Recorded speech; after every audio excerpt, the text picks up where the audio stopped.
So the reason I bring this next story is this really adds fuel to your fire. Ric Edelman, you bring him up every now and then, runs a financial advisory firm that's nationwide. He's got a nationwide radio program. And he recently said this: we see people living past 100, and it will eventually bankrupt Social Security, Medicare, and the insurance companies because they will not be able to make annuity payments for these extended time frames.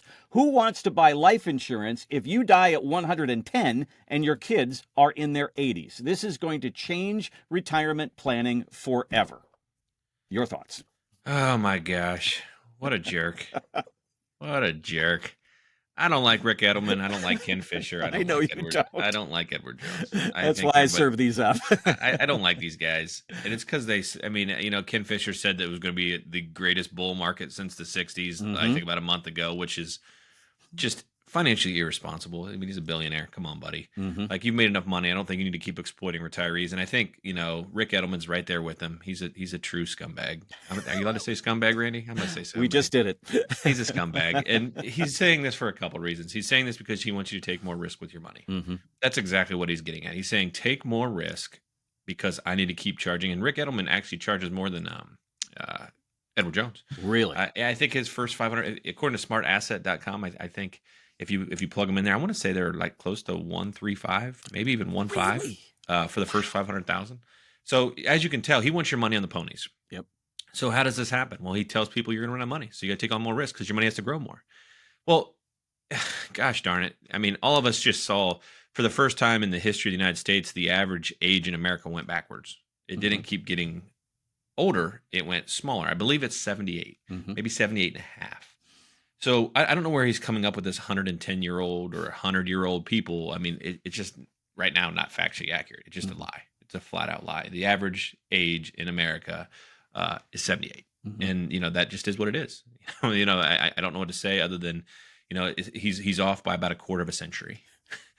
and when you make lies like that, some people need to point them out. And because why is he saying this? Why is he trying to scare people? He doesn't know what's going to happen with Social Security. He doesn't know what happened with Medicare. All that guy does is sell mutual funds. He bought the mutual fund store. He bought financial engines. He's in the business of selling mutual funds and charging 1%. That's what Ric Edelman does. So you have to ask yourself, why would he make an irresponsible statement like this that would really scare people and make them emotionally kind of confused or scared? And I think you're answering the question while you're asking it. He's essentially saying, if I put a bunch of data out there making you scared, saying you're going to run out of money, you're going to think that your money has to work for you harder. You're going to have to drive faster in retirement to keep up with all this. And that is completely void of any logic that that's actually happening in your life. If you actually turn off the radio and don't listen to Ric Edelman and actually see what's going on in your accounts, you're going to say, they're still going up. I'm in my 70s. Like, I got $1 million and my money goes up every year. What does he mean I'm going to run out of money? And these are the things that you have to ask yourself. This is why we build our roadmap for retirement. We want to show you what it really means to run, how do you really run out of money in retirement? And the answer is it's really hard. It's really hard. A lot of things have to go really wrong. And we want to build protection against those. And it's not about what investments you own. It's a healthcare, emergency, or it's taxes. It's things that Ric doesn't talk about, right? Ric is in the business of selling mutual funds, and he wants your money in there so you can keep getting his 1%. And Ric, Eddie, Merrill, Morgan, Ken, all of those people lost somewhere between 10 and 15% last year. And they lost that money because your money went backwards.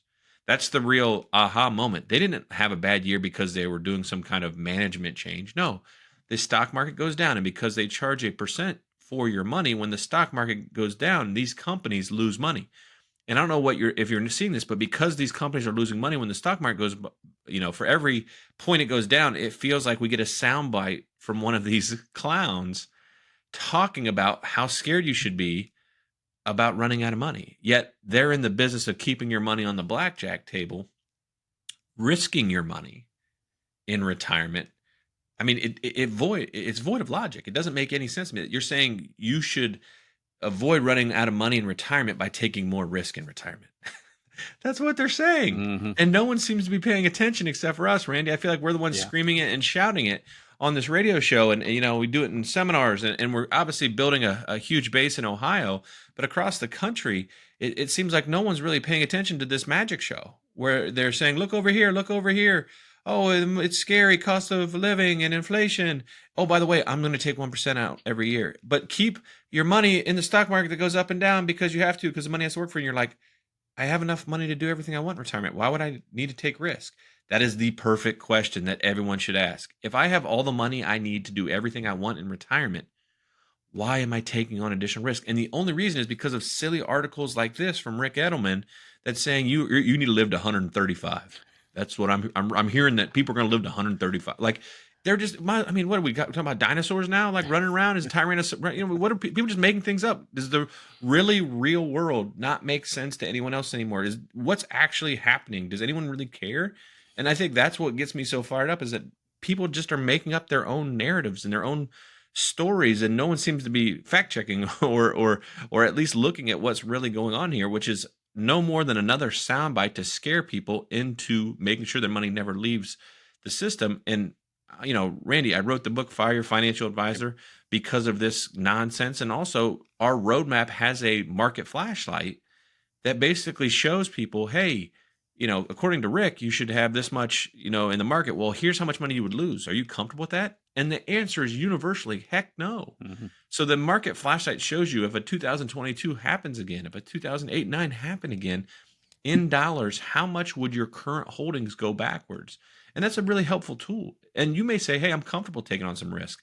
I just don't want to take on that much risk. Okay, we get it. Well, here's then how much do you want to lose? Greg, I only want to lose $100,000, but I want some upside.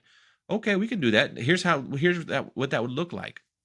You need 30% in equities instead of 90% in equities. And when we see most of these families, Randy, they're almost all in stocks and equities in their 60s and 70s, and they don't need to be. Mm-hmm. So these are things that the roadmap for retirement obviously it's super important for us to make sure we tell that story and get people thinking about it. And also we give them a copy of the book too. The Fire Your Financial Advisor is a great way to explain not only sometimes the why matters and the how matters. And hey, this is where we're at now with your current financial advisor, but here's how we got here. And here's a book to explain why.